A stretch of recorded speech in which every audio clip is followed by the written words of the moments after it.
welcome to Live Your Bliss Today. I am your host, Kenyette Kilpatrick, and today we have special guest Cynthia Kersey on the call with us. Cynthia Kersey is a leader in the transformational industry and the best-selling author of 2 books, Unstoppable and Unstoppable Women. She is a speaker, entrepreneur, national columnist, and contributing editor to Success Magazine. She's also the founder and CEO of the Unstoppable Foundation, whose mission is to ensure that every child on the planet receives access to the lifelong gift of education. The Unstoppable Foundation has already funded 70 primary schools and 2 high schools in 3 countries in Africa, educating over 7,000 children every day.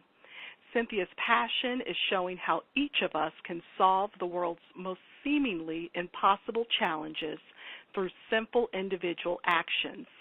On today's call with Cynthia, discover why giving must be a part of your everyday life and career design, scientific evidence on how much more givers get, and why giving positively impacts every aspect of your life, the greatest financial advice a billionaire followed to become the leading investment advisor of the 20th century, how to live more authentically and passionately and be generously rewarded for doing it, and a step-by-step process to move from struggle to success and significance.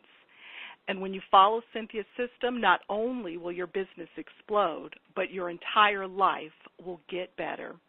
Please join me and welcome Cynthia Kersey. Hi, Cynthia. Well, hello. Thank you. What an introduction. Wow. Well, thank you so much for being here with us today. Well, it's my pleasure.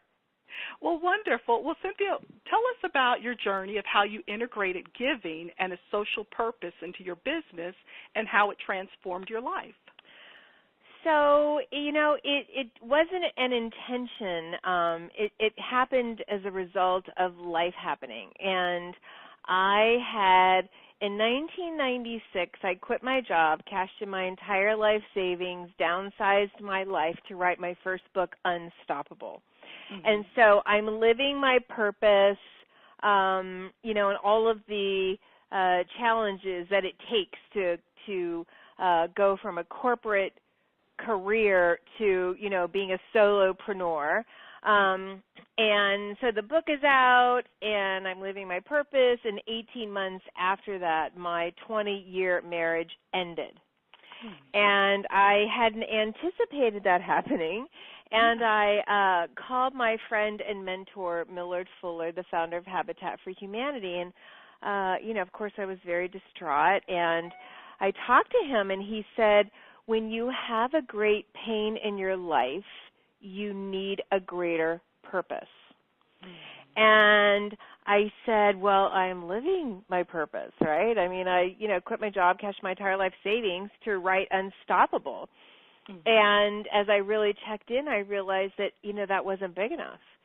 So I started, thinking about what could that look like. And Millard said, well, why don't you build, being the founder of Habitat for Humanity, he said, well, why don't you build a house for a family in need? And he had just gotten back from Nepal and told me about it's such a beautiful country and beautiful people, and yet it's one of the most impoverished nations in the world. And as I thought about his advice, I thought, well, how many houses would I need to build to offset this pain in my life? And, understand I'd never raised money or built one house, right, and much less more than one. But as I really checked in, I thought, well, 5? What about 5? It cost $2,000 to build a house in Nepal. And, that wasn't even a blip on the radar within myself. And I thought, well, what about 10? Again, nothing. 25, I'm like, seriously? And when I got to the number 100 houses, that felt bigger than my pain. Now, I'm a brand new author. I'm living on a $14.95 book. I have no big community. Back then, we didn't have lists. It was like I didn't know how to raise that kind of money. It was a $200,000 commitment. But what I did know was that pain, this purpose was bigger than my pain. Mm-hmm. And so out there, that year when I'm really grieving and healing, and many times not even feeling like getting out of bed, or, the last thing I felt like doing was getting on a plane or speaking in front of an audience about being unstoppable. And I would think about those families that didn't even have a simple, decent place to live. Mm. And while I was grieving, I certainly had a roof over my head, and that purpose kept me going. And and then one kind of a side story about that is I had met Bob Proctor early in my career as well. My book had just come out, and so I went and talked to him, which kind of demonstrates the power of mentors. And I said, how do I raise $200,000? And he said, oh, that's easy. All you have to do is go find 10 people to contribute $20,000, and you've got it. And I'm thinking, right. I don't know anybody that's got $20,000. And I looked at him, and literally with all the courage that I could muster within myself, I looked at him and I said, would you donate the first $20,000? And he took like this big gulp, because he'd never contributed that level before. Mm-hmm. And, of course, he said yes. What's he going to do, say no at that point? Right. And that was the first $20,000 that I'd raised. And that year I raised $200,000. Wow. I went to Nepal. I took 18 people, and we worked on the first 3 of the 100 homes that were subsequently built. And that experience transformed my life. I thought I was going over there doing something great for them, and I never anticipated how it would change my life. That's an amazing story, Cynthia, and I just absolutely love that. I know that oftentimes when people feel really sorry for themselves and they just want to get down on themselves, that if they just reach out and help someone in any way that they can, it will help them to feel better in that moment, because they're doing something for someone else and they're putting their focus on something else than that. I just love that. No, that is so true. And you want to hear something interesting is that that year I made more money than I made selling I sold a multi-million-dollar account with Sprint. I was a national account manager at Sprint before I left that and wrote my own book. Mm-hmm. And literally that wasn't even my intention. But it's like when you get in the energetic of giving, giving actually activates the law of receiving. So it's not the reverse. People will think, oh, well, I'll give when I have more time, when I have more money, when I have more resources, when my kids are in school or out of school, all of that. And what happens is you're just constricting the flow of good. It's like you're restricting the good because you're not putting it out there. Exactly. Well, Cynthia, I know that you've done a lot of research on the power of giving. Can you talk with us some about the key lessons you've learned on how giving can impact your life and business? Well, yes, exactly. So first is giving, and let me kind of set some context. I read a fantastic book. I mean, I've done a lot of research, but a really fabulous resource is Dr. Stephen Post wrote a book called Why Good Things Happen to Good People. And he literally founded a university that it was researching the power of generosity. Imagine an entire university where that is what their coursework is. And he authored 50 studies in 44 universities really looking at what's the power of giving. And what he found was that generosity was the most potent force on the planet. And it impacted every single area of our life. And so, we can talk about a couple of them, and you really hit on it. Number one, giving makes you feel good. So to your point, if you're ever feeling down, if you're feeling lack or need, look for where you can give that to someone else. And I have a great story to demonstrate that. A woman named Cammie Walker, she was at a place in her life where her business is doing great, and she just got married to the love of her life, and everything was going fabulously. And one morning she woke up and she couldn't, her right hand wouldn't work, and she got blurred vision. And within 30 days after, the doctors did all sorts of tests, she was diagnosed as having multiple sclerosis. And over the next 2 years, I guess it was an advanced, case where she just was in so much pain. And, of course, as the days went by, her hope for having, this great life just went down the toilet. And she's in and out of hospitals, and she's in pain. And she had a friend who was a spiritual teacher and healer, and she went to visit Cammie in the hospital, and she said, Cammie, she said, I know you're, in a lot of pain, and I know you're going through a challenging time, but you've got to stop thinking about yourself so much. Can you imagine? Right. Yeah. Cammie was taking a little drink here. Oh, sure. Well, that's so hard to think about that, especially when you're in so much pain and your life seems to be falling apart. That seems like that's almost an overwhelming task to do, but I'm sure there's going to be one. Okay, so. No, you're right. I mean, imagine how outraged you would be. You're like, and that's exactly what Cammie said. She's like, are you serious? How do I have time to think about anything else? Don't you see? I'm out of the hospital. I don't have any energy to think about anything else but my illness. And Mabali said, well, that's part of the problem. Excuse me. And she said, I'm going to give you a prescription, and I want you to follow it. And she said, I want you to give away 29 gifts in 29 days. And again, Cammie said, are you serious? What do I have to give? And Mabali said, it doesn't matter. You can give a kind thought. You can give a smile. You can give a prayer.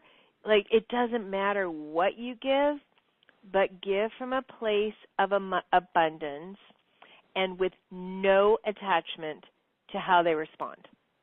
Right? So you're giving of a grateful heart, and however they receive it is however they receive it. Mm-hmm. And Cammie was like, well, I guess it can't make things worse, right? That was where she was with that. And so the first day she thought, well, what can I do? And she had a friend who also had multiple sclerosis, and her friend's husband was out of town. So she thought, well, why don't I call her and I can lift her spirits? Mm-hmm. And she called her friend, and after the conversation, she realized that she felt better. And she thought, So every day she looked for one small way that she could give, and each day she started feeling better. Within 2 weeks, she's walking without her cane. Wow. And by the end of the 29 days, she and her husband did a 1 mile walk, like a little hike. Yeah, and before then she couldn't walk 500 yards on her own. And it changed everything for her. Now, did she still have multiple sclerosis? Yes, she did. Mm-hmm. But she had hope. Mm-hmm. She realized through the act of giving that she had something to contribute, and it re-inspired her, and she realized that she did have a reason to live. That's so wonderful that she was able to almost make a terrible situation just a little bit more, not even a little better, a lot better. A lot better. That's right. Just by the act of kindness like that. Mm-hmm. Mm-hmm. I love that. I do too. So I think getting back to your point is whenever, and I certainly do this within myself, but whenever you're looking for, if you're feeling bad or, again, feeling a lack in your life, look for how you can give that to someone else. several years ago, I did a year of giving. And what I did is I very intentionally, I did every day, I looked for what's one thing that I could do for myself, spiritually, emotionally, and physically. So, I would first do my spiritual practice in the morning, and then I would go work out, and then I would read something that inspired me. So it was like I was giving to myself first. And then I looked for what is one way that I could give, whether it's, talking to someone on the phone or letting somebody get in front of me in the grocery store. It just became this way of being, looking for where I could serve, right, from the biggest to the smallest thing. And, it was an amazing way to live, because when you get impatient because somebody's getting in front of you, if you just take a step back and go, okay, that's all right.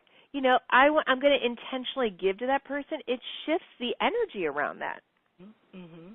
Well, I do know that it's really important to feel good. I think that's one of the things that we should all strive for. In fact, there's this quote over my desk that I wrote down a long time ago, and I can't even remember who said it, but it says, nothing is more important than that I feel good moment by moment. And by making those choices like that, moment by moment, that is a way to turn that energy around. And I love that you have illustrated that with her story. Well, Cynthia, you said that there's a revolution that is happening in business today that is transforming what products and services people are purchasing and why they're purchasing them. Can you tell us about that and how solopreneurs and entrepreneurs apply this to their business? Yeah, so basically, companies are realizing that because they played such a role in the decline of the ecosystem, and when you look at corporations, they have done probably more than any entity to damage the natural resources that we have. And so now they're stepping up, and I think the public demands it, but they're stepping up in a lot of very powerful ways of looking at, okay, how do we turn this around? How do we use our business as actually a force for good? And there was a term coined that kind of was behind this, and it was called conscious capitalism. It's now expanding. My husband actually has a new book coming out called Compassionate Capitalism, which I think takes it to a whole new level, understanding that we are all connected. And so what I do to you, or what I do to the ocean, or what I do to the animals, I do unto myself. And so it's a shift in the way that we see how we do business, and not just looking at the bottom line, but how does my business impact my employees? How does it impact the community? How does it impact the world at large? And you can see it, in all sorts of examples, like, for example, in Tom's Shoes. Are you familiar with Tom's Shoes? Yes, I believe so, but please tell us the background. Yes. Well, for example, so Tom Shoes was founded by Blake Mikowski, and Blake was in Argentina on vacation. And he was struck by, first off, he loved the kids and really connected, and they had so much fun, and he was really disturbed by the fact that these children had no shoes.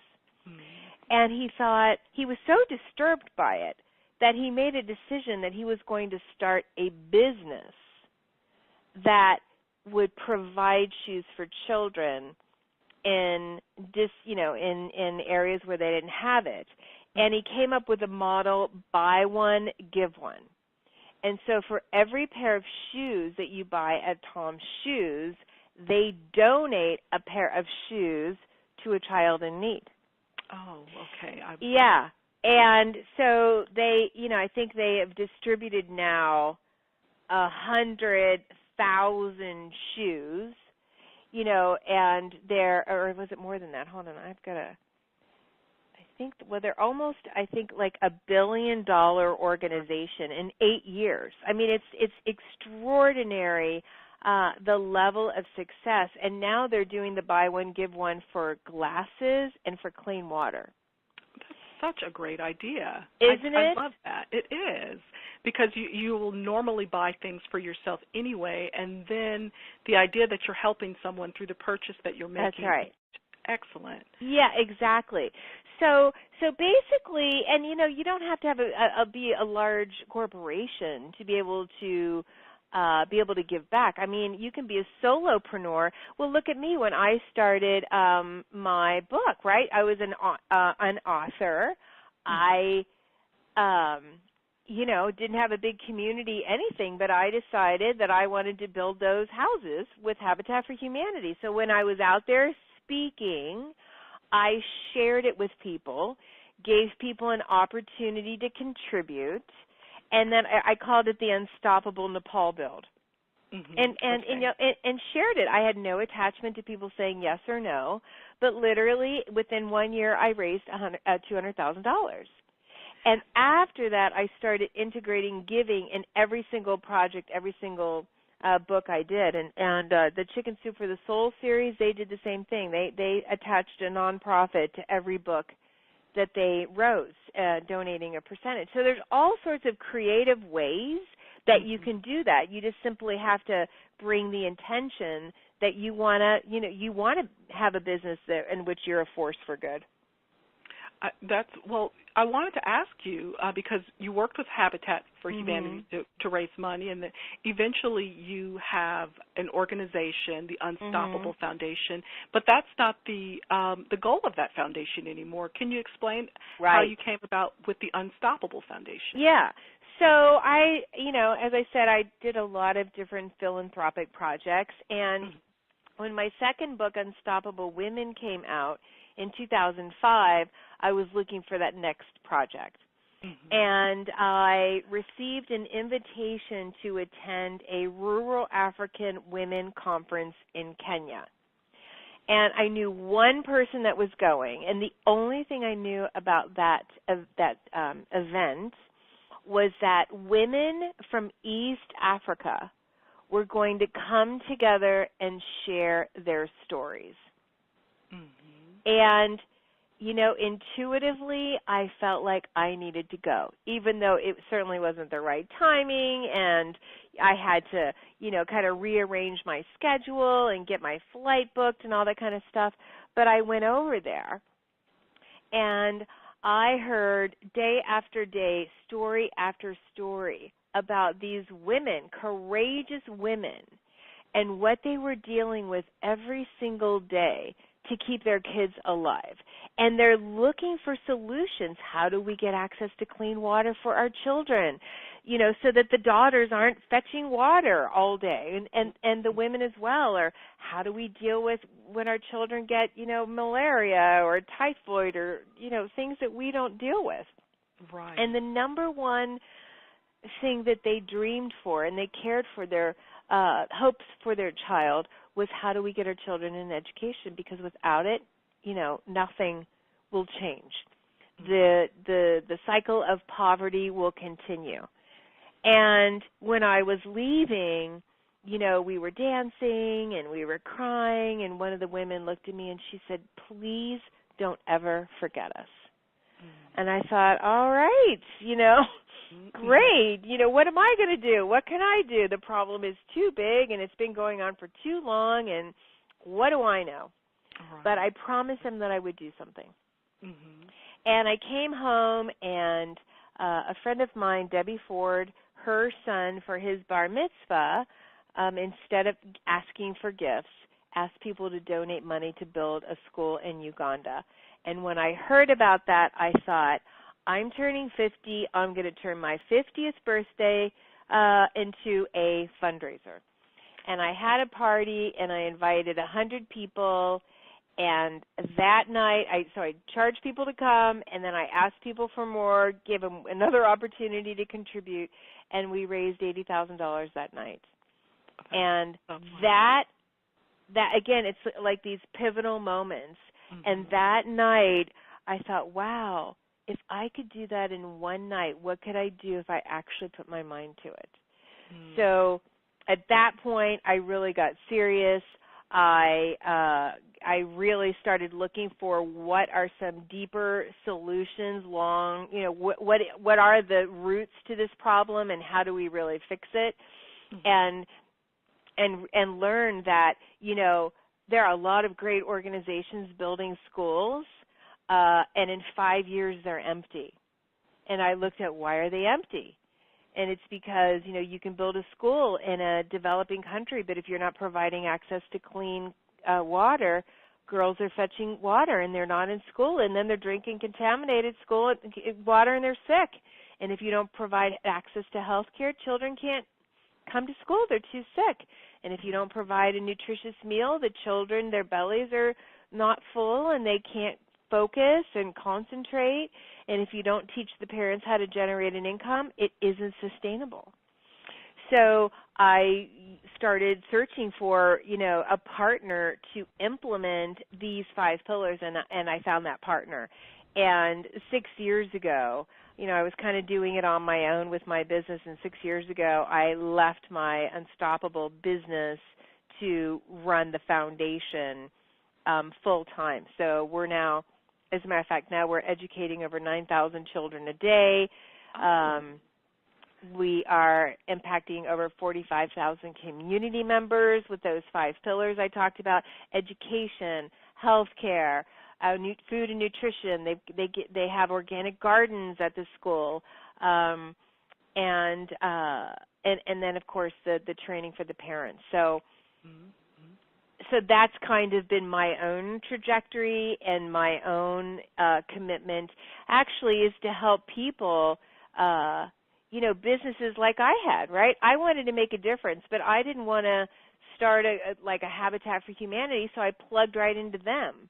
And I think that's the opportunity, is that the people are dying to do good. People want to do good in the world.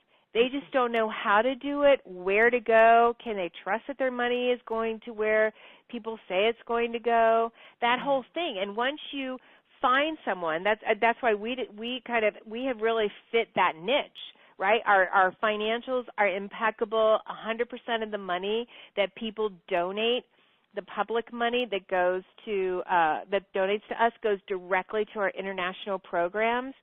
And we're fortunate because we have our angel ambassadors who essentially fund the operations of our organization to be able That's to. So wonderful. Yeah. So, that's so wonderful. The entire foundation is wonderful, that you are able to help so many people. I just think that is absolutely amazing.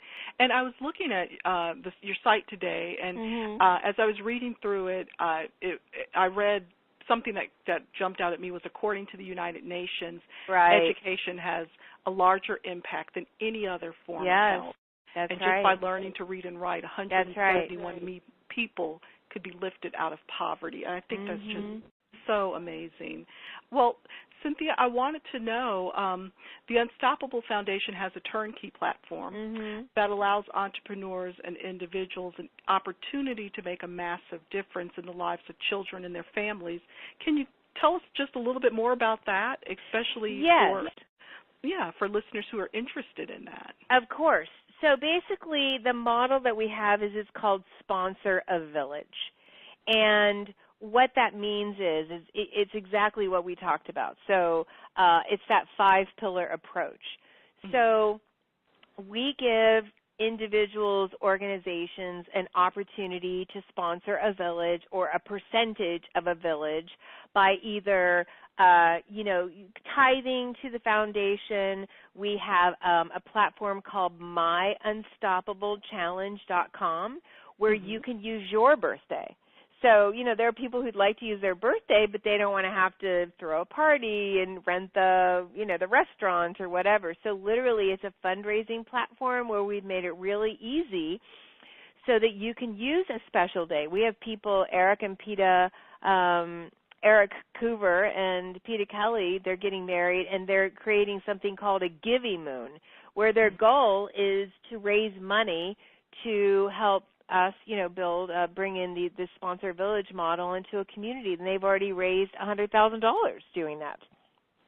Okay. Other people, there was a kid who was just really inspired, and he's 11 years old, and he raised $10,000 to go towards this, helping build a school and those 5 pillars in Kenya with us. So it's like there's a range of ages and backgrounds, but I think at the heart of it is, business, we'll let business do what they do well, we'll do what we do well, and by coming together, we can both become an unstoppable force for good. Right. I love that individuals can actually help make a difference in this foundation. Well, Cynthia, I know that that you are offering a free gift to those listeners on the call who are interested in learning more about the Unstoppable Foundation, but also this free gift is something that will help the listener as well. Can you tell us exactly what the offer, your free gift is? And for those who are listening, the free gift is under the special offer button. So I just wanted you to know that. Or you can go to http unstoppable, UNSTOPPABLE FOUNDATION.org/$1 million idea. That's right. You can tell us about that? Yeah, so basically, one of my first projects when I decided, after I did my birthday party, and I really got serious, so I was still running my unstoppable business, but I had a mastermind, and we came up with this idea of doing an interview series called The $1 Million Idea, how to develop $1 million idea to change your life and change the world. So the concept behind it was that we were going to deliver all this amazing information. So I interviewed Reverend Michael Beckwith and Robert Kiyosaki and David Bach and Lynn Twist and, just all sorts of people, Mark Victor Hansen, and they all had their own expertise on how they would develop this big $1 million idea to not only create a profitable business, but be able to make a difference in the world. And what we did with that was people donated $100 to get this program. And so it was a win-win, right? They were getting the information, and then we used the money to help build some schools. So this was done, I think, maybe 6-7 years ago. It was a while ago. But the information is powerful. So, the ideas in it and just the consciousness that like Lynn Twist, for example, she has raised hundreds of millions of dollars for nonprofits, and the insight that she shares is so powerful. And how do you enroll people to donate money to causes, or how do you enroll people in your mission or your vision? So that's what we're doing. So essentially, we're happy to make that a free gift that we're giving. Of course, if you feel inspired, you're certainly invited to make a donation. But I got so many rave reviews with this information and really felt like it's timeless, and we wanted to be able to make that available to your listeners. Well, I really thank you so much for that, Cynthia. I was actually listening to some of the calls today, some of the interviews that you did today, and you're right. The information is, first of all, timeless, but it's such a high level of understanding that each of these speakers have about business and about giving back. And now, how were you able to get so many wonderful speakers to be a part of that series? Well, it's a very good question. I don't know. I just asked.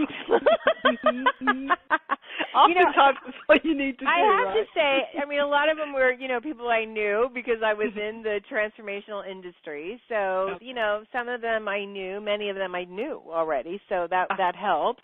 Or I'd spoken on the platform, with Robert Kiyosaki and with other people. And so, I was just fortunate enough to be in that industry where I had interaction with them. But I asked a question that was a little different for many of them. So it was just I mean, the one guy who Jack Healy, he did one of the first major concerts. I think it was like Farm Aid or something, but it was like he helped, got Bruce Springsteen on board, and it's like he shares how he did this, and he put this together, and he raised a ton of money, and did a lot of good in the world for human rights. So it was like he's a human rights activist. So he had a very unique point of view, but the reason I interviewed him is because I thought a lot of the listeners, again, would like to know, how do you enroll people, these famous people, in ideas when people don't know who you are?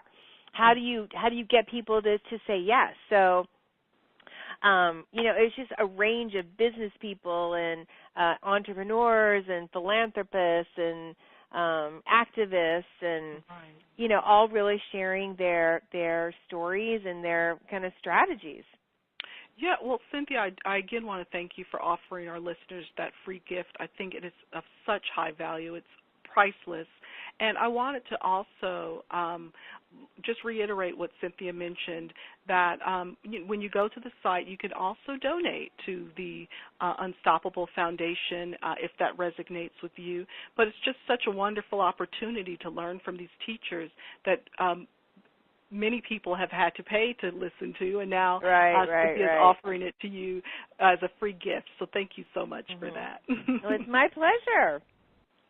And Cynthia, I know that we're coming to the end of the call right now, and I just wanted to also extend a thank you so much for sharing with us today your message, and for also helping so many people with the Unstoppable Foundation and doing the work that you are doing in the world. I really appreciate that you were here today to share that with us. Well, thank you, Kenyette, and I appreciate you and the great work that you're doing, and appreciate your allowing me to be a part of your Live Your Bliss today Telesummit, and just know that you're just, giving great value, and I appreciate your letting me be a part of it.